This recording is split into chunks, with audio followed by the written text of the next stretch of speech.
السلام علیکم۔ آج میں ریڈ کرنے جا رہی ہوں ناول صیاد کی قسط نمبر 16 جو کہ تحریر ہے رباب تنویر کی۔ چلیے شروع کرتے ہیں۔ میم رپورٹرز آ گئے ہیں۔ دروازہ نوک کر کے آفیسر رضا وہیں کھڑے کھڑے اطلاع دینے لگا۔ میں آ رہی ہوں کچھ دیر میں۔ اپنے آفس میں رکھی مرکزی کرسی پر بیٹھی ہجر نے جواب دیا، میم آپ ایک مرتبہ پھر سوچ لیں، الہان سر نے مجھے منع کیا ہے کہ آپ کو میڈیا کے سامنے نہ جانے دوں، مگر آپ بضد ہیں۔ آفیسر رضا نے اسے پریس کانفرنس میں جانے سے روکنے کی آخری کوشش کی۔ ان کی آپ فکر نہ کریں، میں انہیں ہینڈل کر لوں گی، اور ویسے بھی ان کے واپس آنے سے پہلے پریس کانفرنس ختم ہو جائے گی، ہجر لاپرواہی سے بولی۔ اس کا جواب سن کر رضا حمید اس بات میں سر ہلا کر واپس چلا گیا، جبکہ ہجر کے ذہن میں صبح ہونے والی الہان اور اپنی گفتگو گردش کرنے لگی۔ میں آج ہاف ڈے لیو پر ہوں۔ وہ لوگ بیورو آ رہے تھے۔ جب ڈرائیونگ کرتے الہان بولا، کیوں؟ ہجر نے استفسار کیا۔ کہیں جانا ہے مجھے، دوپہر تک بیورو آ جاؤں گا، نگاہیں سڑک پر مرکوز رکھتے اس نے جواب دیا۔ ٹھیک ہے، اس نے کندھے اچکائے۔ سارا کو کیسے ڈھونڈنا ہے اب؟ اس نے سرسری انداز میں پوچھا۔ ادبا کمال سے وائلڈ لیونڈر یعنی پرپل رنگ کے پھول کی خوشبو آئی تھی۔ وہ کسی ایسی جگہ پر قیام پذیر ہے جہاں آس پاس بہت سے درخت ہیں، اور غالباً یہ جگہ مارگلا ہلز ہیں۔ وہ پرسوچ انداز میں بولی، یہ سب تو ٹھیک، مگر خود کو خطرے میں ڈالنے کی ضرورت نہیں ہے۔ ضروری نہیں کہ وہ میسج آپ کے لیے ہو۔ اس وقت یہ اہم نہیں ہے کہ وہ میسج میرے لیے تھا یا نہیں، اہم یہ ہے کہ ٹیم میں صرف میرا نام ایچ سے شروع ہوتا ہے، اس لیے مجھے رسک لینا ہی پڑے گا۔ اور تو اور میں ادبا کمال کی وکٹم بھی ہوں۔ اسی نے مجھے زخمی حالت میں دبئی میں پھینکا تھا، اور سائیکوپیتھ اپنے وکٹم کے لیے بہت پوزیسو ہوتے ہیں۔ میرے ہاتھ پر بنے باز کے ہاتھ کٹے پر اس بات کا ثبوت ہے کہ مجھے واپس اس کی قید میں جانا ہے۔ سارا اور فصیحہ کو بچانے کے لیے مجھے خود کو پیش کرنا پڑے گا۔ وہ قطعیت سے بولی، اسے کیسے پتہ چل سکتا ہے کہ آپ اس کی وکٹم تھیں؟ مقدر تعجب سے بولا، اسی طرح جیسے آپ کو پتہ ہے کہ میں پاکستان آ رہی ہوں۔ وہ اتنی کوئی بڑی خبر نہیں تھی، ساری پولیس فورس کو آپ کے آنے کی خبر ملی تھی۔ ہو سکتا ہے اس نے کسی کے منہ سے یہ بات سن لی ہو، مگر آپ کے وکٹم ہونے کی بات صرف آپ کو اور مجھے معلوم ہے۔ یہ بات اس تک پہنچنے کا سوال ہی پیدا نہیں ہوتا۔ وہ کسی بھی طرح اسے خود کو خطرے میں ڈالنے سے باز رکھنا چاہتا تھا۔ وہ مجھے میرے نام سے پہچان سکتا ہے۔ اس نیوز میں آپ کا نام نہیں بتایا گیا تھا، اور ادبا نے فراز کو جو میل بھیجی تھی اس نے یہی کہا تھا کہ کرمنل سائیکالوجسٹ بیرون ملک سے آ رہی ہے۔ اگر اسے اس کا نام معلوم ہوتا تو وہ آپ کا نام بھی فراز تک پہنچا دیتا، اور ویسے بھی جس وقت اس نے آپ کو زخمی کیا تھا اس وقت وہ بچہ تھا، اور بچوں کو اتنی تفصیلات یاد نہیں رہتی۔ بچپن کے کچھ واقعات ایسے ہوتے ہیں جو ہمارے ذہن پر نقش ہو جاتے ہیں، ہم ساری زندگی انہیں نہیں بھول پاتے۔ مجھ پر اپنی فرسٹریشن نکالنا بھی ہو سکتا ہے۔ ادبا کمال کی زندگی کا کوئی ایسا ہی واقعہ ہو، اگر اسے آپ سے غرض ہوتی تو کل سارا کے بجائے وہ آپ پر حملہ کرتا۔ بغیر کچھ کہے وہ آپ کے پاس سے گزر گیا تھا، اس سے صاف ظاہر ہے کہ اسے آپ سے مطلب نہیں۔ میں اس کے اگلے اغوا کا انتظار نہیں کر سکتی۔ وہ قطعیت سے بولی۔ ہجر، کیا کرنے والی ہیں آپ؟ الہان نے گردن موڑ کر اس کی جانب دیکھا۔ آپ کو جلد پتہ چل جائے گا۔ محض قیاس کے پیش نظر کوئی بھی قدم اٹھائیے گا مت۔ اپنا نہیں تو اپنے سے جڑے لوگوں کے متعلق ایک مرتبہ سوچ لیجیے گا۔ اس کے لہجے میں ہجر کے لیے فکر تھی۔ ہجر نے اس کی بات پر سر ہلایا اور ونڈ اسکرین سے نظر آتی سڑک کو دیکھنے لگی۔ کچھ دیر بعد گاڑی بیورو کے سامنے رکنے کے بعد الہان نے ایک مرتبہ پھر اسے مخاطب کیا، ہجر۔ اس کی پکار پر گاڑی سے باہر نکلتی ہجر نے مڑ کر سوالیہ نگاہوں سے اس کی جانب دیکھا۔ خطرے کو دعوت مت دینا۔ اس نے اسے روکنے کی ایک آخری کوشش کی، مگر وہ تو ٹھان چکی تھی، سو بغیر کوئی جواب دیے بیورو میں داخل ہو گئی۔ یہ ساری گفتگو اس کے ذہن کے پردے پر حرکت کر رہی تھی۔ جیسے ہی گفتگو ختم ہوئی، گہری سانس لیتے وہ اپنی نشست سے اٹھ کھڑی ہوئی۔ مناسب چال چلتے وہ مرکزی ہال کی جانب جانے لگی۔ اسے وہاں جاتے دیکھ کر اس کی ٹیم کے باقی افراد بھی اس کے ہم قدم ہو گئے۔ رپورٹرز سے بھرے ہال کے وسط میں پہنچ کر ان سب کے قدم تھمے تو وہاں ایک لمحے کے لیے خاموشی چھائی۔ چند خیر مقدمی جملوں کے تبادلے کے بعد ایک رپورٹر نے ہجر کا تعارف پوچھا۔ میں ہجر ہارون ہوں، کرائم برانچ کی ہیڈ، اس نے پر اعتمادی سے جواب دیا۔ کیا وہی کرمنل سائیکالوجسٹ ہیں جو بیرون ملک سے آئی تھیں؟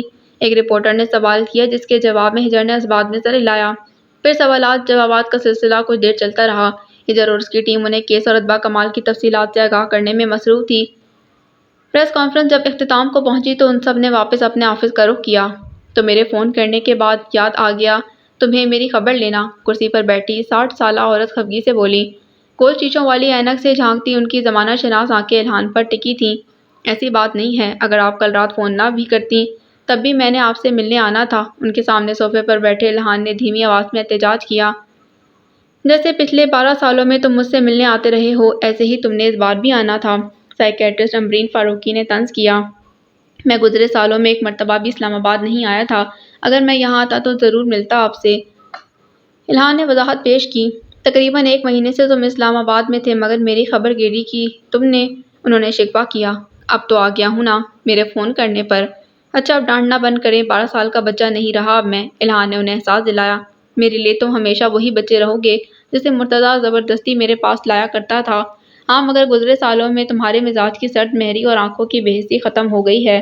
اس کے رویے کا تجزیہ کرتے وہ بولی، آپ کے سیشنز کا کمال ہے، آخر آپ میری سائیکیٹرسٹ رہی ہیں۔ وہ مسکراتے لہجے میں بولا، نہیں میرے سیشنز کے باعث نہیں ہوا، مرتضیٰ کی وفات کے بعد جب تم امریکہ گئے تھے تب تم نے ایس پی ڈی پر قابو پا لیا تھا مگر پھر بھی ریزرو رہتے تھے، لوگوں کی اپنے ارد گرد موجودگی تمہارے لیے قابل برداشت تھی مگر ان سے بے تکلف ہو کر بات تم نہیں کرتے تھے۔ ایس پی ڈی کے اثرات تب بھی تمہاری شخصیت میں موجود تھے مگر اب تم ایک مکمل طور پر مختلف انسان لگ رہے ہو، ایک ہنستا مسکراتا نارمل شخص۔ کیا وجہ ہے سب کی؟ انہوں نے کافی دیر اس کا علاج کیا سو وہ اس کی شخصیت کے ہر پہلو سے واقفیت رکھتی تھیں۔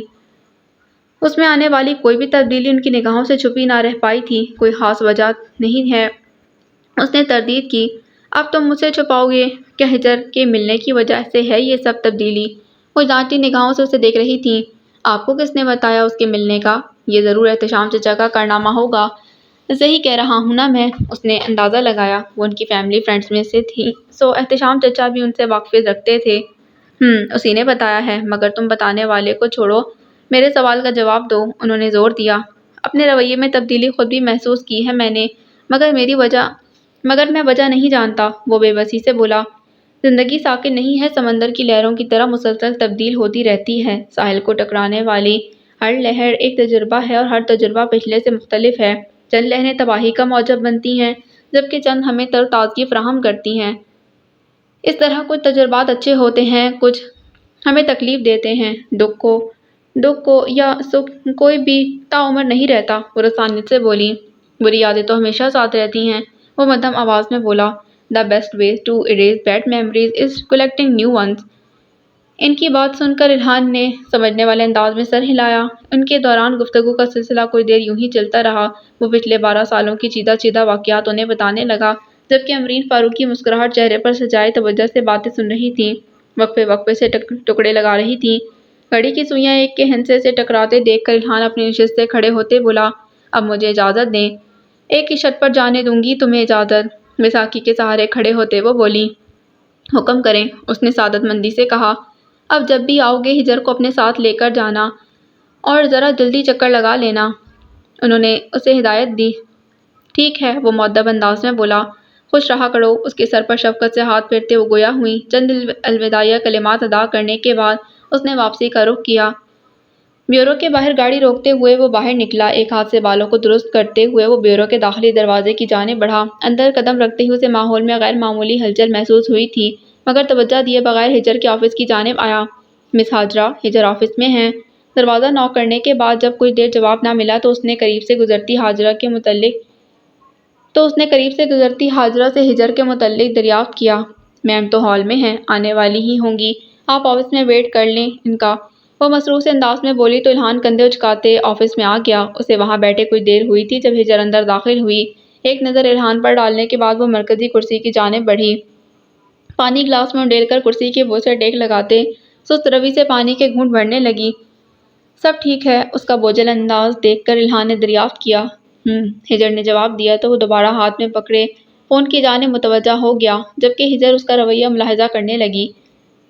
اس کا نارمل رویہ دیکھ کر ہجر کو اندازہ ہو گیا تھا کہ پریس کانفرنس کی خبر اب تک اس کے کانوں تک نہیں پہنچی۔ نیوز دیکھی آپ نے؟ کچھ سوچتے ہوئے ہجر نے پوچھا۔ نہیں، کیوں کیا ہوا ہے؟ وہ تعجب سے بولا۔ بات کے دوران ہی اس کا فون رنگ کیا، اسکرین پر احتشام چچا کا نام جگمگاتے دیکھ اس نے کال ریسیو کی۔ تم ہجر کو ایسا کرنے کی اجازت کیسے دے سکتے ہو؟ کال چھوٹتے ہی احتشام چچا نے سخت لہجے میں دریافت کیا۔ کیا کیا ہے اس نے؟ ایک نظر ہجر پر ڈالنے کے بعد وہ حیرانی سے بولا، پریس کانفرنس، تمہیں اسے روکنا چاہیے تھا۔ ابھی احتشام چچا کی بات منہ میں ہی تھی جب ان کی بات کاٹتے وہ بولا، میں آپ سے بعد میں بات کرتا ہوں۔ ان کے جواب کا انتظار کیے بغیر اس نے کال کاٹی اور ریموٹ پکڑ کر دیوار پر لگی LED آن کرنے لگا۔ نیوز چینل لگا کر وہ ہیڈ لائنز دیکھنے لگا۔ چینل پر آج کی کانفرنس کی ویڈیو دکھائی جا رہی تھی۔ ایک نظر انہیں دیکھنے کے بعد وہ ہجر کی جانب مڑا جو خود کو آنے والے حالات کے لیے ذہنی طور پر تیار کر رہی تھی۔ یہ سب کیا ہے ہجر؟ میں نے آپ کو منع کیا تھا نا؟ وہ مشتعل انداز میں بولا۔ میرے پاس یہی آپشن تھا، یہ دیکھنے کے لیے کہ وہ میسج میرے لیے تھا یا نہیں، اس نے دھیمے لہجے میں وضاحت دی۔ آپ کو اندازہ بھی ہے کہ آپ کی حرکت کا نتیجہ کیا ہو سکتا ہے۔ اس پریس کانفرنس کی ویڈیوز اب ہر چینل پر دکھائی جائیں گی۔ لازمی بات ہے کہ اتبا کمال تک بھی یہ خبر پہنچے گی اور اسے جیل میں ڈالنے کے جو دعوے آپ کر کے آئی ہیں انہیں سننے کے بعد وہ خاموش نہیں بیٹھے گا۔ اگر آپ اس کا ٹارگٹ نہیں ہیں تو اب وہ ضرور آپ کو نشانہ بنائے گا۔ وہ غصہ بھرے لہجے میں بولا۔ میں اتبا کمال سے خوفزدہ نہیں ہوں، اس نے اسے بتانا ضروری سمجھا۔ آپ اتنی بے خطر کیسے ہو سکتی ہیں؟ اپنی نہیں تو اپنے سے جڑے لوگوں کی پرواہ کر لیں۔ آپ کی زندگی پر صرف آپ کا حق نہیں، ان پر آپ کے ارد گرد موجود لوگوں کا حق ہے۔ اپنے لیے نہیں تو کم از کم ان کے لیے ہی قدم اٹھانے سے پہلے ایک مرتبہ سوچ لیتی جن کے لیے آپ اہم ہیں۔ وہ تلخی سے بولا۔ میں نے سوچ سمجھ کر ہی یہ فیصلہ کیا تھا۔ وہ ویسے بھی کوئی ایسی بات نہیں ہے، آپ اوور پروٹیکٹیو ہو رہے ہیں، اس نے احتجاج کیا۔ اس کی بات سن کر وہ چڑ گیا۔ Over protective? آپ کے نزدیک میرا کنسرن ہونا اوور پروٹیکٹیو ہے؟ ٹھیک ہے، جو مرضی کریں میری بلا سے، میں اب آپ کے راستے میں نہیں آؤں گا۔ آئندہ نہ میں آپ کو کسی چیز سے روکوں گا اور نہ ہی میں آپ کے معاملات میں دخل اندازی دوں گا۔ اپنی بات کہہ کر وہ اس کی سنے بغیر لمبے لمبے ڈگ بھرتا آفس سے باہر نکل گیا۔ ہجر بے بسی سے اس کی پشت کو دیکھتی رہ گئی۔ اس کی 27 سالہ زندگی میں کبھی کسی مرد نے اس پر اتنا غصہ نہ کیا تھا۔ اس کے قریب تھا ہی کون، صرف فار، جو ایک نرم ہوش شخص تھے۔ اس کے علاوہ اس کے دوست تھے اور کولیگز تھے، مگر اس کے اکڑو رویے کی وجہ سے سب سوچ سمجھ کر ہی اسے مخاطب کرتے تھے، اس لیے کبھی یہ نوبت نہیں آئی تھی کہ کوئی اس کو سخت لہجے میں مخاطب کرے۔ شروع میں الہان کو اس نے اپنے کولیگ کی طرح ہی ٹریٹ کیا، مگر جب اسے الہان کی عانیہ سے وابستگی کے متعلق معلوم ہوا تو اس کا انداز اس کے ساتھ ذرا نرم ہو گیا۔ اس کے نرم لہجے کے بدلے میں وہ بھی اسے نرمی سے ہی بات کرتا تھا۔ آج پہلی مرتبہ الہان نے اسے سخت لہجے میں اور مشتعل انداز میں بات کی تھی۔ اس کا غصہ ہجر کو بوکھلانے پر مجبور کر گیا تھا۔ آفیسر رضا حمید کو اس نے کہہ تو دیا تھا کہ وہ اسے ہینڈل کر لے گی، مگر اب اسے سمجھ نہیں آ رہا تھا کہ کیا کرے۔ کچھ دیر اس کے رویے کو سوچنے کے بعد وہ اس نتیجے پر پہنچی کہ فی الحال اسے خاموشی سے الہان کا غصہ ختم ہونے کا انتظار کرنا چاہیے۔ اس نتیجے پر پہنچ کر اس نے اپنا دھیان اس سے ہٹا کر فائل پڑھنے میں لگایا۔ یہ اغوا ہونے والے بچوں کی فائلز تھیں۔ وہ انہیں اس نیت سے دوبارہ پڑھ رہی تھی کہ کہیں کوئی چیز اس سے مس تو نہیں ہو گئی۔ رات مکمل طور پر ڈھل چکی تھی جب فائل کا آخری صفحہ پڑھنے کے بعد اس نے فائل بند کی۔ وال کلاک پر سوئیاں 8 کے ہندسے سے ٹکراتے دیکھ کر وہ چونکی۔ فائل پڑھتے اسے وقت گزرنے کا احساس ہی نہ ہوا۔ اپنی نشست سے اٹھ کر اس نے ونڈو بلائنڈرز ہٹا کر باہر دیکھا تو اکا دکا افراد کے علاوہ باقی سب گھروں کو جا چکے تھے۔ کسی ایمرجنسی نہ ہونے کی صورت میں سب 7 بجے تک فارغ ہو جاتے تھے۔ اب چونکہ 8 بج رہے تھے تو بیورو کا خالی ہونا کوئی تعجب کی بات نہ تھی۔ ایک نظر باہر دیکھنے کے بعد وہ واپس ٹیبل کے قریب آئی اور اپنی چیزیں سمیٹنے لگی۔ کرسی سے کوٹ اٹھا کر بازو پر ڈالنے کے بعد وہ فون ہاتھ میں لیے آفس سے باہر نکلی۔ خارجی دروازے تک پہنچنے تک وہ بازو میں ڈالا کوٹ پہن چکی تھی۔ پارکنگ ایریا میں قدم رکھتے ہی اس نے عادت کے مطابق ارد گرد الہان کی گاڑی تلاش کی، مگر نظریں ناکام پلٹ آئیں۔ آج وہ اس کے لیے موجود نہیں تھا۔ ایسا پہلی دفعہ ہوا تھا کہ وہ اکیلی بیورو سے واپس جا رہی تھی، نہیں تو ہر روز الہان ہی اسے ڈراپ کرتا تھا۔ اس کی غیر موجودگی اسے بری طرح محسوس ہوئی تھی۔ لمبی سانس لیتے اس نے موبائل آن کیا اور بیورو کے ارد گرد موجود کیب ڈھونڈنے لگی۔ وہ اسی کام میں مصروف تھی جب اس کے قریب گاڑی کے ٹائر چرچرائے۔ چونک کر اس نے سر اٹھایا تو ڈرائیونگ سیٹ پر بیٹھے احتشام چچا کو دیکھ کر اسے خوشگوار حیرت ہوئی۔ السلام علیکم، ہجر نے سلام میں پہل کی۔ وعلیکم السلام، آؤ بیٹھو، گاڑی کا دروازہ کھولتے وہ بولے۔ آپ یہاں کیا کر رہے ہیں؟ سیٹ بیلٹ باندھتے ہجر نے دریافت کیا۔ ایک کام کے سلسلے میں گیا تھا، واپسی پر یہاں سے گزر رہا تھا جب آپ پر نظر پڑی، سوچا آپ سے مل لوں۔ انہوں نے وضاحت دی۔ اچھا کیا آپ نے۔ آپ یہاں اکیلی کیوں کھڑی تھیں؟ الہان کہاں ہے؟ آپ کو تو وہی ڈراپ کرتا ہے نا؟ احتشام چچا نے خود کو انجان ظاہر کرنے کی کوشش کی۔ ڈراپ تو وہی کرتے ہیں، مگر آج دوپہر میں وہ بیورو سے چلے گئے تھے، سوچا میں خود ہی کیب کروا کر چلی آتی ہوں۔ زیادہ تفصیل بتانا اس نے ضروری نہیں سمجھا۔ اچانک سے بتائے بغیر چلے جانا نہایت غلط حرکت ہے، الہان کو ایسے نہیں کرنا چاہیے تھا۔ میں گھر جا کر باس پرس کروں گا، مہارت سے گاڑی چلاتے وہ بولے۔ نہیں کوئی مسئلہ نہیں ہے احتشام چچا، میں بچی نہیں ہوں، میں خود چلی جایا کروں گی۔ ہجر نے انہیں روکنا چاہا۔ میرے ہوتے ہوئے آپ کو اکیلے جانے کی کیا ضرورت، میں روز آپ کو خود پک اینڈ ڈراپ کر دیا کروں گا۔ ان کی بات پر ہجر نے کچھ کہنے کے لیے منہ کھولا ہی تھا جب وہ بول اٹھے۔ میں کوئی بہانہ نہیں سن رہا۔ ان کی بات سن کر ہجر خاموش ہو گئی۔ اتنے دن ہو گئے آپ کو حقیقت پتہ چلے، مگر ایک مرتبہ بھی آپ اپنے چچا سے ملنے نہیں آئی۔ گاڑی میں چائے۔ خاموشی کو احتشام چچا کی شکوہ کنہ آواز نے توڑا۔ آئی ایم سوری احتشام چچا، کیس کی وجہ سے بہت مصروف تھی۔ وہ واقعی شرمندہ ہوئی تھی۔ کوئی بات نہیں، آئندہ خیال رکھنا، وہ رسانیت سے بولے۔ کچھ دیر میں وہ اپارٹمنٹ بلڈنگ کے سامنے پہنچ گئے تھے۔ اندر آ جائیں احتشام چچا، ڈنر میرے ساتھ کر لیں۔ گاڑی روکتے ہی ہجر نے انہیں اندر آنے کی دعوت دی۔ ڈنر تو نہیں کروں گا، اگر چائے پلاؤ گی تو ضرور آؤں گا، وہ غیر سنجیدگی سے بولے۔ آ جائیں پھر، اس نے انہی کے انداز میں جواب دیا۔ ویسے میں نے اندازہ لگایا ہے کہ پاکستانی عوام کو چائے بڑی پسند ہے۔ جہاں مرضی چلے جاؤ، پینے کو صاف پانی ملے نہ ملے، چائے کا کپ ضرور مل جائے گا۔ وہ دونوں اندر کی جانب بڑھ رہے تھے جب ہجر نے اپنا تجزیہ بیان کیا۔ چائے ہمیں واقعی بڑی مرغوب ہے، احتشام چچا نے مسکراتے بتایا۔ یوں ہی باتیں کرتے وہ دونوں بلڈنگ کے اندر بڑھ گئے۔ یہ کوئی وقت ہے آپ کے گھر آنے کا؟ دروازہ کھولتے ہی الہان کی آواز ان کے کانوں سے ٹکرائی۔ تم میرے باپ ہو یا میں تمہارا باپ ہوں؟ احتشام چچا نے مصنوعی غصے سے سوال کیا۔ نہ آپ میرے باپ ہیں نہ میں آپ کا باپ ہوں۔ شرافت سے میرے سوالوں کے جواب دیں۔ کہاں تھے اتنی دیر تک؟ 7:30 بجے میں نے آپ کو فون کر کے ہجر کو پک کرنے کا کہا تھا، اور اب رات کے 10 بج رہے ہیں۔ بیورو اپارٹمنٹ اور ایل بی ہاؤس آنے جانے میں 2.5 گھنٹے ہرگز نہیں لگتے۔ وہ مشکوک نگاہوں سے انہیں گھورتے بولا، مگر وہ اس کا گھورنا نظر انداز کرتے اسے زج کرنے کے لیے بولے۔ تم میرے انتظار میں یہاں بیٹھے ہو؟ اس کا لیپ ٹاپ لاؤنج میں صوفے پر پڑا تھا، اس لیے انہیں اندازہ ہو گیا کہ وہ پچھلے 2.5 گھنٹے سے کمرے میں جانے کے بجائے وہیں بیٹھا تھا۔ احتشام چچا، وہ اب کے وارننگ دینے والے انداز میں بولا۔ بتا رہا ہوں بھائی، اتنے اتاولے کیوں ہو رہے ہو؟ ان کی بات پر وہ سوالیہ نگاہوں سے دیکھنے لگا۔ پچھلے 2 گھنٹے میں ہجر کے اپارٹمنٹ میں تھا۔ اب الہان مرتضیٰ تھوڑی گیا تھا جسے ہجر دروازے سے ہی واپس بھیج دیتی۔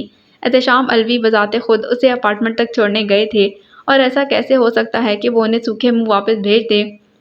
جلے پر نمک چھڑکنے والے انداز میں بولے تو الہان واقعی ضبط کا کڑوا گھونٹ بھر کر رہ گیا۔ کیا کھا پی کر آئے ہیں؟ فریج سے انرجی ڈرنک لیتے اس نے سرسری لہجے میں سوال کیا۔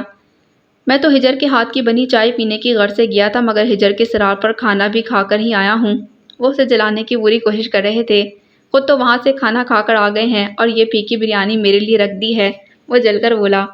ایک تو میں روز ماؤں کی طرح تمہارے آنے سے پہلے تمہارے لیے کھانا تیار کر کے رکھتا ہوں، اور تم ہو کے 100 نقص نکالتے ہو میرے بنائے کھانے میں۔ کیا ہوا جو نمک ڈالنا بھول گیا تھا بریانی میں؟ نمک کے بغیر بھی اچھی بنی تھی۔ انہوں نے خود کو صحیح ثابت کرنے کی پوری کوشش کی۔ بہت اچھی تھی، بہت، وہ طنزاً بولا۔ وہ دونوں اب کچھ فاصلے پر ہاتھ میں انرجی ڈرنکس لیے لاؤنج میں بیٹھے تھے۔ اتنا مسئلہ ہے تو خود بنا لیا کرو کھانا، احتشام چچا دانت پیس کر بولے۔ کل میں خود ہی بناؤں گا، اس نے انہیں اطلاع دی۔ کیا تم نے کل بیورو نہیں جانا؟ انہوں نے حیرانی سے استفسار کیا۔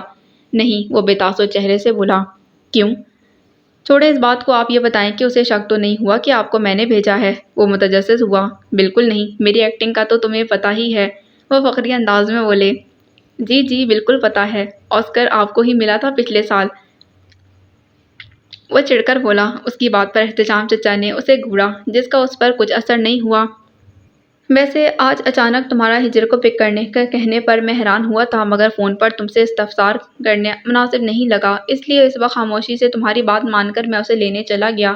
مگر میں دل میں سوچ رہا تھا کہ گھر جا کر تم سے وجہ ضرور پوچھوں گا۔ بتاؤ کیا بات ہے؟ نہ تم اسے لینے گئے اور نہ ہی کل بیورو جانے کا ارادہ ہے تمہارا۔ کیا پریس کانفرنس کی وجہ سے خفا ہو اس سے؟ احتشام چچا سنجیدہ اور دونوں کے لیے فکر مند تھے۔ کوئی بات نہیں ہے، اتنا کہہ کر اس نے اپنا لیپ ٹاپ اٹھایا اور اپنے کمرے کی جانب بڑھنے لگا۔ ایک خوشخبری ہے تمہارے لیے، انہوں نے ہانک لگائی۔ آج دوپہر جو آپ نے خوشخبری سنائی تھی وہ کیا کم تھی جو اب نئی خوشخبری سنانے لگے ہیں؟ اس کا اشارہ پریس کانفرنس کی خبر کی جانب تھا۔ سن لو ورنہ بعد میں پچھتاؤ گے، انہوں نے تجسس بیدار کرنا چاہا۔ سنائیں، وہ بادلِ نخواستہ بولا۔ نہیں رہنے دو، اب کل ہی بتا دوں گا، وہ اسے زج کر رہے تھے۔ مرضی ہے آپ کی، کندھے اچکاتے وہ مڑ گیا۔ رات کا تیسرا پہر اپنے اختتام کے قریب تھا جب خلا خشک ہونے کے باعث اس کی نیند میں خلل بیدار ہوا۔ آنکھوں پر سے آئی ماسک ہٹاتے بلب کی تیز روشنی سے بچنے کے لیے اس نے اپنا ہاتھ آنکھوں پر رکھا۔ جیسے ہی آنکھیں روشنی سے مانوس ہوئیں اس نے بوجھل آنکھوں سے سائڈ ٹیبل پر رکھے جگ سے گلاس میں پانی اڈیلنا چاہا، مگر خالی جگ دیکھ کر اس نے بیزاری سے سر جھٹکا۔ گرم بستر سے نکلنے کا دل تو نہیں کر رہا تھا، مگر حلق میں چبھنے والے کانٹوں کے باعث اسے یہ کڑوا گھونٹ بھرنا پڑا۔ ہیڈ بینڈ میں بندھے بال درست کرتے ہوئے وہ جگ ہاتھ میں تھامے کمرے سے باہر نکلی۔ کچن میں جا کر وہ پیوریفائر سے پانی بھرنے لگی۔ اسی دوران فریحہ کچن میں داخل ہوئی۔ بڑی سی چادر میں لپٹے اس کے وجود کو دیکھ کر ہجر نے سوال کیا، تم اس وقت کیوں جاگ رہی ہو؟ وہ میں نماز کے لیے اٹھی تھی، فریحہ نے وضاحت دی۔ نماز؟ اس نے زیر لب دہرایا۔ آپ بھی نماز پڑھنے اٹھی تھی؟ فریحہ نے دریافت کیا۔ نہیں، میں نماز نہیں پڑھتی، وہ قدرے شرمندگی سے بولی۔ اس کی بات سن کر فریحہ کو شوق لگا۔ کیوں؟ کیا آپ مسلمان نہیں؟ میں مسلمان ہوں، مگر مغربی ماحول میں رہنے کے باعث مذہب سے بہت دور ہوں۔ مذہب کا تعلق تو دل سے ہوتا ہے، ماحول سے بھلا کیا لینا دینا؟ مذہب کا تعلق دل سے تو ہوتا ہے، میں مانتی ہوں، مگر ماحول بھی ایک بہت بڑا فیکٹر ہے۔ انسانی فطرت ہے کہ وہ دیکھ کر سیکھتا ہے۔ آبزرویشنل لرننگ بہت اہم ہے۔ تمہیں کوئی لاکھ دفعہ بھی نماز پڑھانے کا کہے گا، تم نہیں پڑھو گی، مگر جب تم اپنے سامنے کسی کو نماز پڑھتا دیکھو گی، جب تمہارا بھی دل کرے گا نماز کی جانب راغب ہونے کو، تمہارا بھی دل کرے گا کہ تم بھی اس کی طرح نماز پڑھو۔ میں خود کو ڈیفینڈ نہیں کر رہی، مگر میں جنرل بات کر رہی ہوں۔ ہم اپنے ماحول سے اثر لیتے ہیں۔ میں جس ملک میں رہی ہوں وہاں مسلمان اقلیت میں ہیں، وہاں کی اکثریت عیسائی ہے۔ میرے فاسٹر پیرنٹس بھی کرسچن ہیں۔ وہ الگ بات کہ انہوں نے مجھے کبھی میرے مذہب کی پیروی کرنے سے نہیں روکا۔ میرے جاننے والوں میں سب کرسچنز ہیں۔ ایسے ماحول میں رہنے والی لڑکی سے اگر تم 5 وقت کی نمازیں پڑھنے کی امید رکھتی ہو تو یہ سراسر بیوقوفی ہے۔ کیا آپ نے کبھی اپنے ماں باپ کو مسلمان کرنے کی کوشش نہیں کی؟ فریحہ نے دلچسپی سے سوال کیا۔ وہ دونوں اپنے عقائد پر پختہ یقین رکھتے ہیں۔ ان کے نزدیک مذہب بدلنا باپ بدلنے کے برابر ہے۔ وہ کرسچن ہیں، مگر پھر بھی انہوں نے مجھے اسلام کی بنیادی باتیں سکھائی ہیں، مثلاً شراب نہ پینا، حرام گوشت نہ کھانا، پورے کپڑے پہننا، غیر محرموں سے دور رہنا وغیرہ۔ میرے لیے انہوں نے بہت سی قربانیاں دی ہیں۔ مجھے الکوحل اور حرام گوشت سے دور رکھنے کے لیے انہوں نے میرے سامنے کبھی ان چیزوں کو ہاتھ نہیں لگایا۔ ان کو دیکھا دیکھی میں بھی ساری عمر ان چیزوں سے دور رہی۔ جب میں چھوٹی تھی تو میری وجہ سے وہ کبھی بھی گھر میں الکوحل نہیں لائے، نہ ہی حرام گوشت۔ میں نہیں جانتی کہ میری غیر موجودگی میں وہ یہ سب چیزیں کھاتے ہیں یا نہیں۔ میرے لیے یہ جاننا اہم نہیں ہے، کیونکہ میرے لیے ان کی قربانیاں اہم ہیں۔ انہوں نے پوری کوشش کی ہے کہ ان کی طرح میں بھی اپنے عقائد، اپنے مذہب پر یقین رکھوں، اور بہت حد تک وہ اس کوشش میں کامیاب بھی رہے ہیں۔ میں عملی طور پر اسلام کی جتنی پیروی کرتی ہوں وہ انہی کی وجہ سے ہے۔ اپنے طور پر میں نے صرف اسلام کے متعلق معلومات اکٹھی کی ہے، مگر کوشش کے باوجود بھی میں ان تعلیمات پر عمل نہیں کر پائی، وہ بیچارگی سے بولی۔ آپ ایک بار پھر اسلامی تعلیمات پر عمل کرنے کی کوشش کریں، اللہ نے چاہا تو اس مرتبہ آپ ثابت قدم رہیں گی۔ تمہارے منہ سے نماز کا سن کر میں بہت متاثر ہوئی ہوں۔ اب تم سے متاثر ہو کر میں نماز پڑھنے کی کوشش کروں گی۔ اس نے ارادہ کیا، جائیں پڑھیں، پھر انتظار کس چیز کا ہے؟ وہ اسے وہیں کھڑے دیکھ کر فریحہ بولی۔ ابھی؟ وہ حیرانی سے بولی۔ ابھی سورج طلوع نہیں ہوا، فجر کی نماز کا وقت ہے، جائیں جا کر نماز پڑھیں۔ اسے ہچکچاتے دیکھ کر فریحہ دوبارہ بولی۔ اللہ کی جانب واپس لوٹتے وقت جھجکنا نہیں چاہیے۔ جب تک سانس کی ڈور سلامت ہے تب تک ہمارے پاس توبہ کا وقت ہے۔ جسم سے آخری سانس جب تک علیحدہ نہیں ہو جاتی، توبہ کے دروازے کھلے ہیں۔ اپنا وقت ضائع نہ کریں، زندگی کا کوئی بھروسہ نہیں۔ جائیں جا کر اپنے رب سے معافی مانگیں۔ اس نے زور دیا۔ شکریہ، وہ تشکر آمیز لہجے میں بولی۔ میرے لفظ کسی کے دل پر اثر انداز ہوں، دل پر لگے، سیاہ دھبے ہٹانے کا موجب بنے، اس سے بڑھ کر مجھے اور کیا چاہیے؟ اس کی بات سر ہلا کر اس نے خالی گلاس شیلف پر رکھا اور کمرے کی جانب بڑھ گئی۔ کچھ دیر بعد وہ وضو کر کے جائے نماز پر کھڑی تھی۔ وضو کا طریقہ، نماز کا طریقہ سب اسے معلوم تھا۔ ایک دو دفعہ اس نے کوشش بھی کی تھی نماز پڑھنے کی، مگر کبھی ہمت نہیں ہو پائی۔ آج فریحہ کے اصرار پر اس نے اپنے رب کے حضور کھڑے ہونے کی ہمت کر لی تھی، مگر دل ابھی نرم نہیں ہوا تھا۔ آنکھیں ابھی خشک تھیں، زبان پر روانی سے رب کی تعریف کے کلمات تھے، مگر ذہن بھٹک بھٹک کر دنیا کی جانب مائل ہو رہا تھا۔ ابھی اس کا دل نرم ہونے میں کچھ وقت لگنا تھا۔ صحبت نور اس نے اپنا لی تھی، مگر نور نے ابھی اسے اپنے حصار میں نہیں لیا تھا۔ صراط مستقیم کی تلاش میں نکل پڑی تھی، مگر وہاں پہنچتے پہنچتے اسے وقت لگنا تھا۔ ہر چیز کے حصول کے لیے کوشش درکار ہے۔ اب یہ ہجر پر منحصر تھا کہ وہ اپنے رب کو پانے کے لیے کتنی جدوجہد کرتی ہے۔ اپنا دھیان اللہ کی جانب راغب کرنے کی پوری کوشش کرتے ہوئے اس نے نماز ادا کی۔ پھر دونوں ہاتھ بلند کرتے وہ یہ سوچنے لگی کہ اللہ سے کیا مانگے۔ زندگی کی ساری ضروریات تو اس کی دسترس میں تھیں، مگر ذہنی سکون کچھ دنوں سے میسر نہیں تھا۔ پچھلے کچھ دنوں سے وہ ایک کشمکش کا شکار تھی۔ سو لمحوں میں فیصلہ کرنے کے بعد ذہن میں اس مسئلے کو رکھتے ہوئے بولی، اے اللہ، میں تجھ سے اپنے معاملات میں رشد و ہدایت کی طلبگار ہوں۔ میرے معاملات درست کر دے اور میری صحیح رہنمائی فرما، مجھے میرے نفس کے شر سے محفوظ فرما۔ گنے چنے لفظ بولنے کے بعد اس نے دونوں ہاتھ منہ پر پھیرے اور جائے نماز اٹھانے لگی۔ اللہ کے نام سے اس کے اس دن کی شروعات ہو چکی تھی جس دن اس نے اپنی آئندہ زندگی کے بارے میں ایک اہم فیصلہ کرنا تھا، مگر اسے یقین تھا کہ اللہ کے حضور جو درخواست اس نے جمع کرائی ہے اس کے جواب میں اللہ تعالیٰ اس کی صحیح رہنمائی فرما دیں گے۔ سیاحت باب number 20 To get what you love, you must first be patient with what you hate. حضرت علی۔ میں نے الہان کو بلایا ہے۔ کال پر مصروف احتشام چچا کی آواز الوی ہاؤس کی اسٹڈی میں گونجی۔ کیوں؟ لائن کی دوسری طرف ہجر کی مصروف سی آواز آئی۔ کل آپ کے فاسٹر پیرنٹس سے مشاورت کرنے کے بعد یہی طے پایا تھا کہ ایک دفعہ الہان سے اس کے مستقبل کے پلانز جاننے کے بعد ہی انکار یا اقرار کا فیصلہ کیا جائے۔ اس کے پلانز جاننے کے لیے ہی بلایا ہے میں نے اسے۔ کل رات جب احتشام چچا ہجر کو ڈراپ کرنے گئے تھے تب ان کے مور اور فار سے بات ہوئی۔ تو ٹھیک ہے، آپ پوچھ لیں پلانز اور پھر جواب دے دیں انہیں۔ وہ لاپرواہی سے بولی۔ ہجر، یہ آپ کی زندگی کا فیصلہ ہے۔ انہوں نے اسے احساس دلایا۔ میں نے آپ کو کل ہی بتا دیا تھا میرے پاس نہ انکار کا جواز ہے اور نہ ہی اقرار کا حوصلہ، اس لیے میں نے فیصلہ آپ کے سپرد کر دیا ہے، کیونکہ آپ مجھے بھی جانتے ہیں اور مسٹر الہان کو بھی، سو آپ بہتر فیصلہ کر سکتے ہیں۔ اس نے انہیں کل رات کہی گئی اپنی بات یاد دلائی تھی۔ آپ ابھی مطمئن نہیں ہیں؟ انہوں نے اسے احساس دلایا۔ خود کو مطمئن کرنا میرا کام ہے۔ آپ جو بھی فیصلہ کریں گے میں اس پر خود کو مطمئن کر لوں گی۔ ٹھیک ہے، ابھی آپ لائن پر موجود رہیں، میں الہان سے بات کرنے لگا ہوں۔ ہو سکتا ہے اس کے جواب سن کر آپ مطمئن ہو جائیں۔ وہ مدھم آواز میں بولے۔ اس نے کچھ کہنے کے لیے منہ کھولا ہی تھا جب دروازے کی جانب بڑھتے قدموں کی آواز سن کر احتشام چچا دوبارہ گویا ہوئے۔ میرے خیال میں الہان آ رہا ہے، آپ لائن پر موجود رہیے گا۔ کہتے ساتھ ہی احتشام چچا خود اسٹڈی میں رکھے ایک صوفے پر بیٹھے اور فون میز پر الٹا کر کے رکھ دیا۔ آؤ بیٹھو۔ اسے اندر قدم رکھتے دیکھ کر وہ بولے۔ میرا اپنا گھر ہے، بیٹھ تو میں جاؤں گا، مگر پہلے آپ یہ بتائیں کہ مجھ سے 10 قدم کے فاصلے پر موجود ہونے کے باوجود آپ نے کال کر کے مجھے بلانے کی زحمت کیوں کی؟ اس نے تعجب سے چند منٹ پہلے موصول ہونے والے احتشام چچا کی کال کا مقصد پوچھا۔ میں چاہ رہا تھا کہ میٹنگ ذرا فارمل طریقے سے ہو۔ تمہیں میں نے کہا تھا نا کہ فارمل حلیے میں آنا، مگر میرے کہنے کے باوجود تم رف حلیے میں میرے سامنے کھڑے ہو۔ وہ ڈھپٹ کر بولے۔ کون سی میٹنگ؟ کیا کوئی آ رہا ہے؟ صوفے پر ان کے سامنے آرام دہ انداز میں بیٹھتے وہ بولا۔ نہیں، میں تمہارے اور اپنے درمیان ہونے والی میٹنگ کی بات کر رہا ہوں۔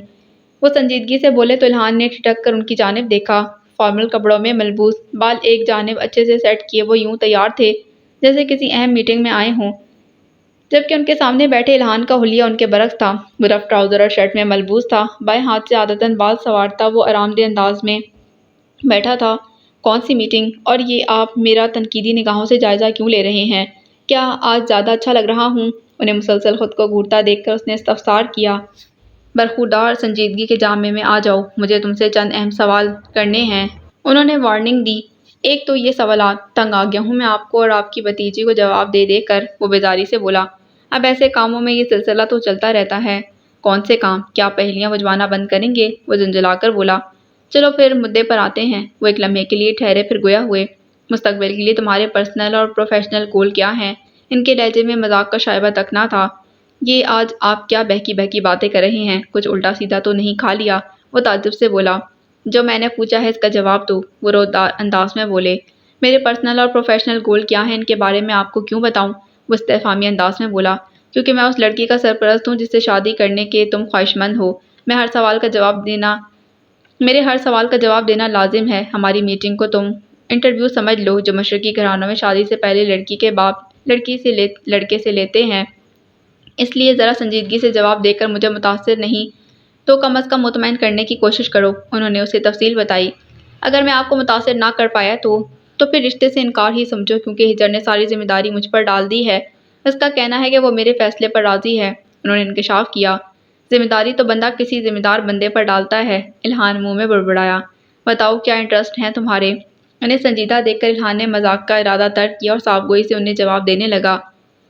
فلنتھروپی اور گیمنگ۔ اس کا جواب سن کر احتشام چچا کی آنکھوں میں ستائش کے رنگ ابھرے۔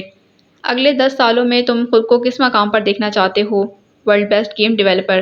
زندگی سے کیا چاہتے ہو؟ سکون۔ مہینے میں کتنا کما لیتے ہو؟ آپ سے زیادہ۔ اس کا جواب سن کر احتشام چچا نے اسے گھورا۔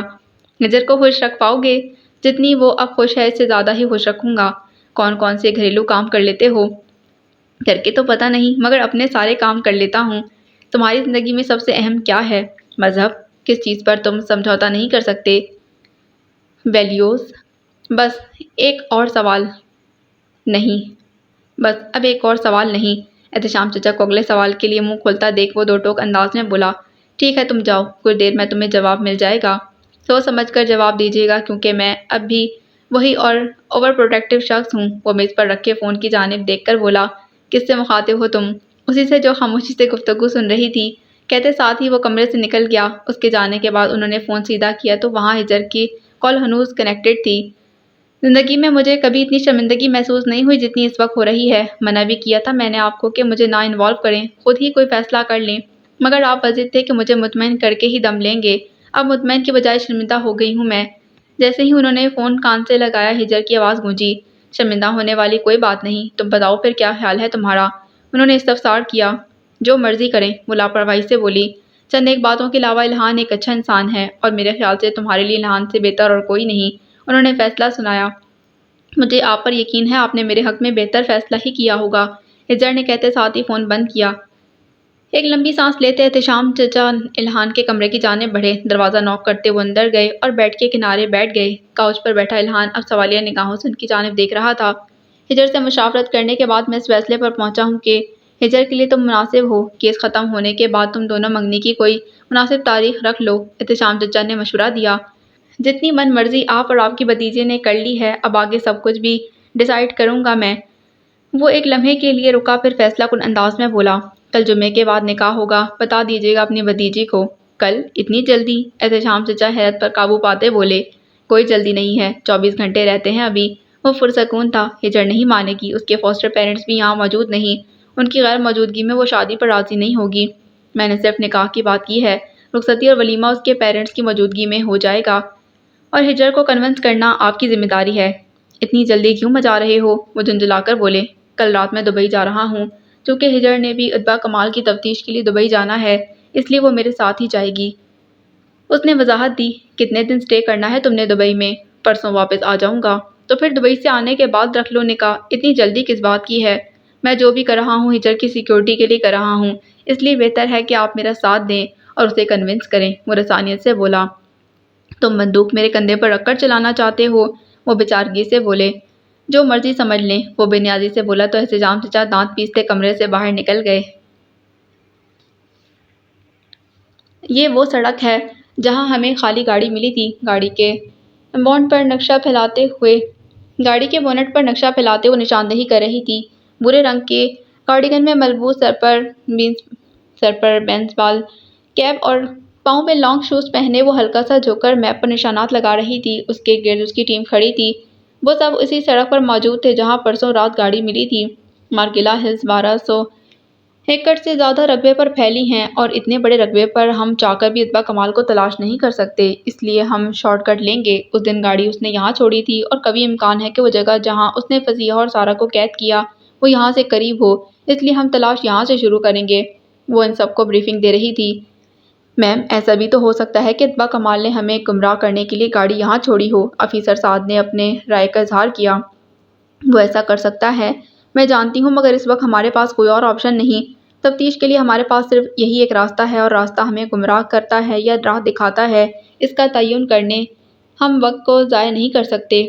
وہ ایک لمحے کے لیے رکی پھر رسانیت سے گویا ہوئی، ہماری ٹیم 2 گروپ میں تقسیم ہو کر تلاش کرے گی، جبکہ ایک ٹیم پولیس کی ہوگی جن کے ساتھ ٹرینڈ کتے سونگھتے ہوئے جائیں گے، اور ان کتوں کو سارہ کے کپڑے سنگوائے جائیں گے۔ چونکہ ہر شخص کی الگ مہک ہوتی ہے، اس لیے ہم امید ہے کہ کپڑوں کے ذریعے سارہ کی مہک پہچاننے کے بعد کتے اس تک پہنچنے میں ہماری مدد کریں گے، اور سب سے اہم بات، ہمیں اندھیرا ہونے سے پہلے اس جگہ پر دوبارہ موجود ہونا ہے۔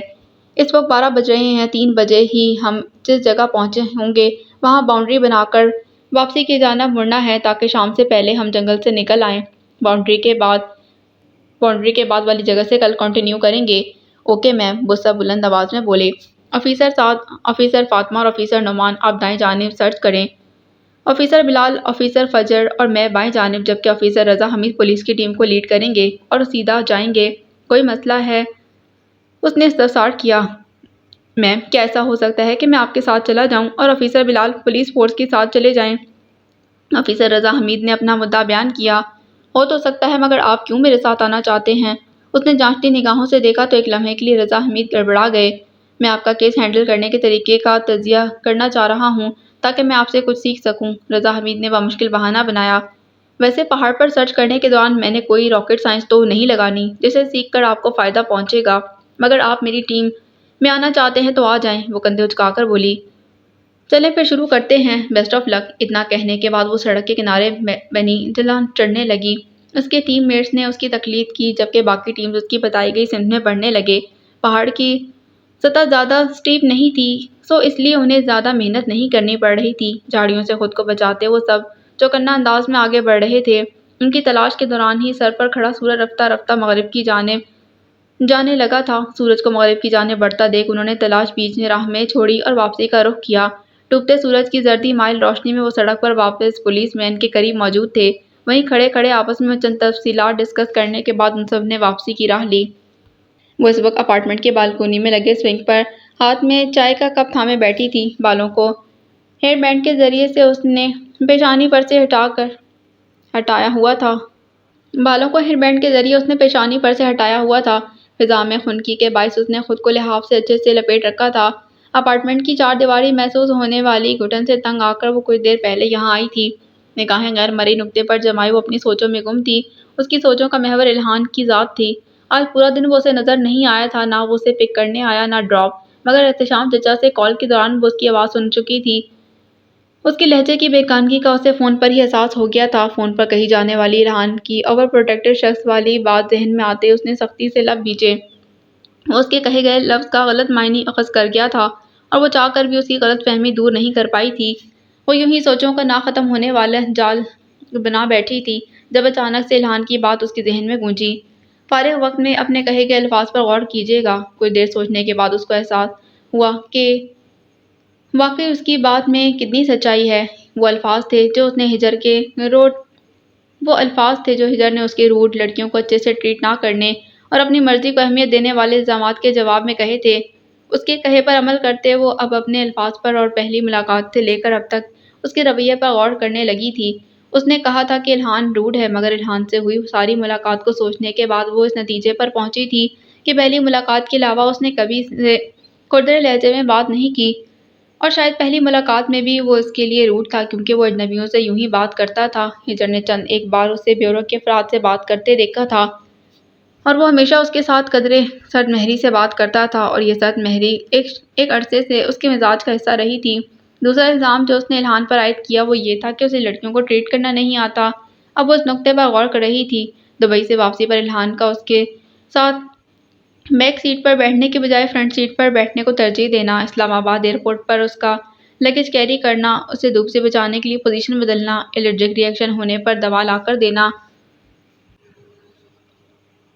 یہ سب واقعات اسے تسلیم کرنے پر مجبور کر رہے تھے کہ الہان سے بہتر اسے پہلے کبھی کسی نے ٹریٹ نہیں کیا۔ وہ ہمیشہ غیر محسوس انداز میں اس کی پرواہ کرتا تھا۔ دوسری بات غلط ثابت ہونے کے بعد اب وہ تیسرے الزام کی جانب بڑھ رہی تھی۔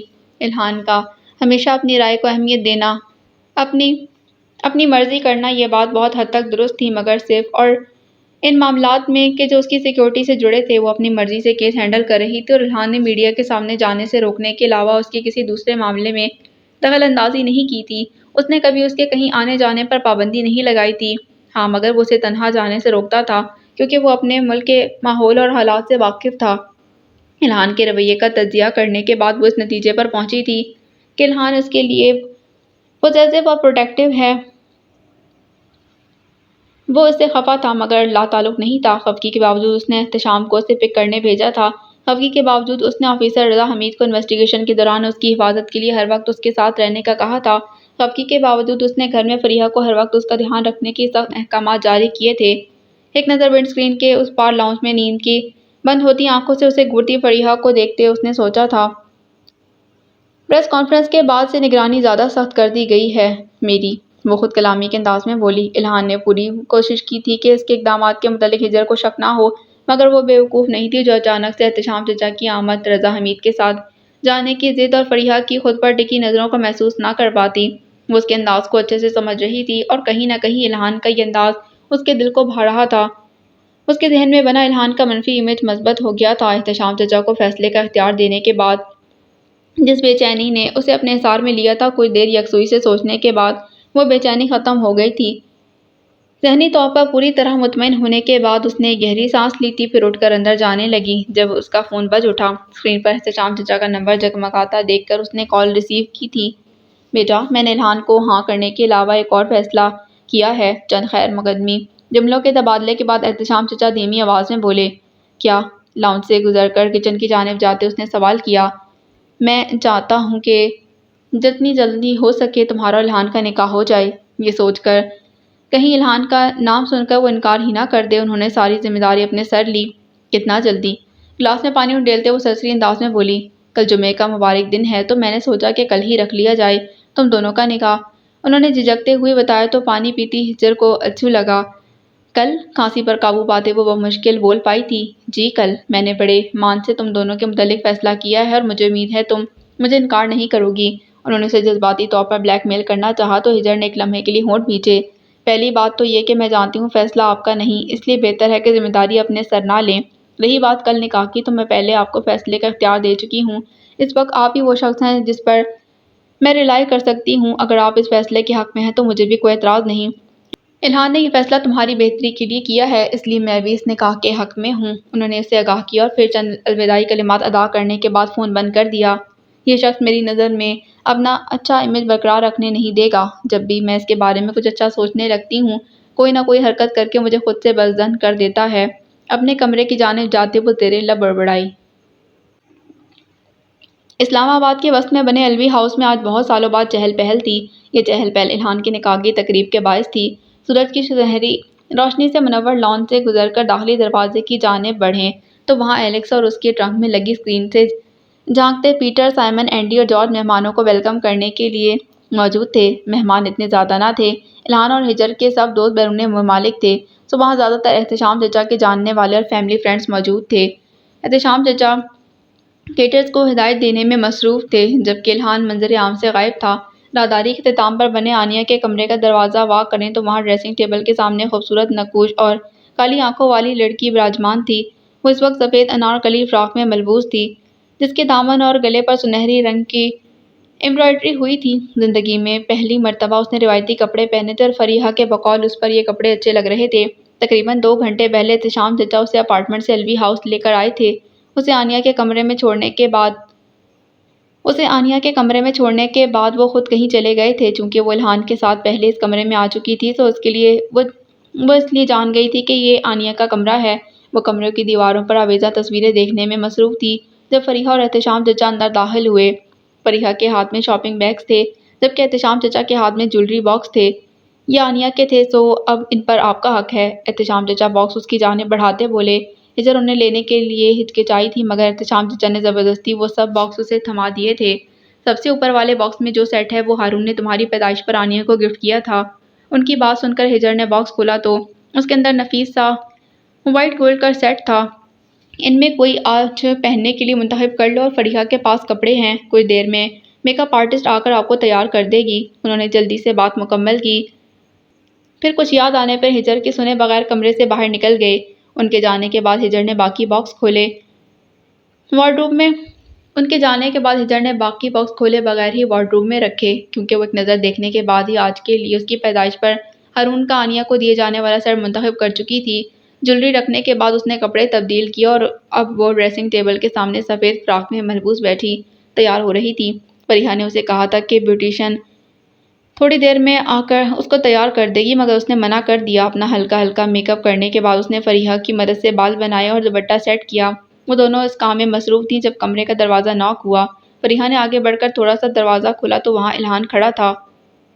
یہ ہجر کو دے دیں۔ وہ وہیں دہلیز پر کھڑے اس نے لیپ ٹاپ فریحہ کی جانب بڑھایا۔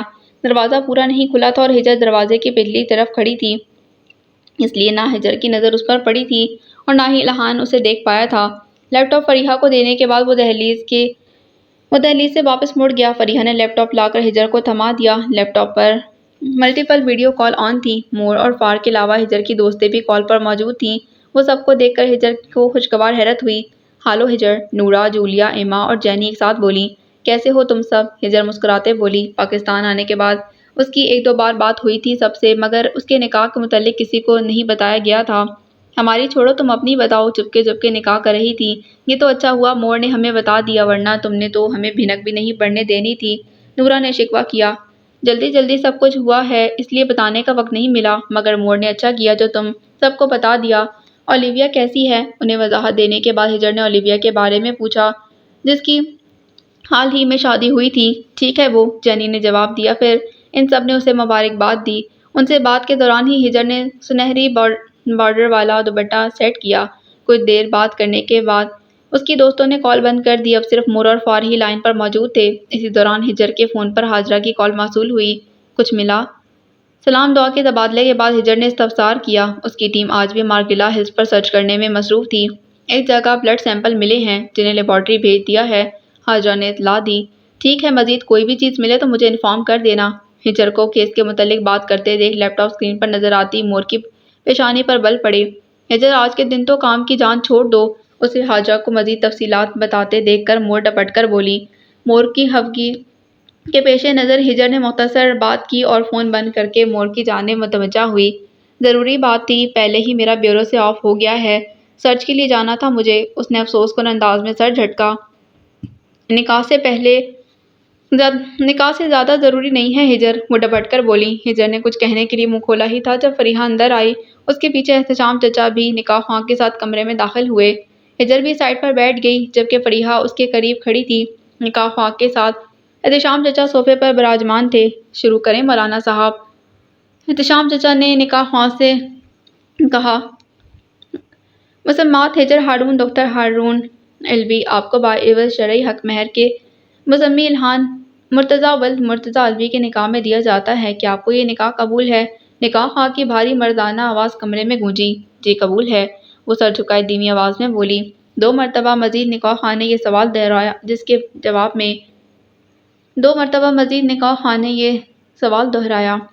جواب میں ہجر نے قبول ہے کہا۔ پھر احتشام چچا نے نکاح نامہ اس کی جانب بڑھایا جسے تھام کر اس نے دستخط کیے۔ فائل اس کے ہاتھ سے واپس لے کر احتشام چچا اس کے سر پر ہاتھ پھیرتے نکاح خواہ کے ہمراہ باہر نکل گئے۔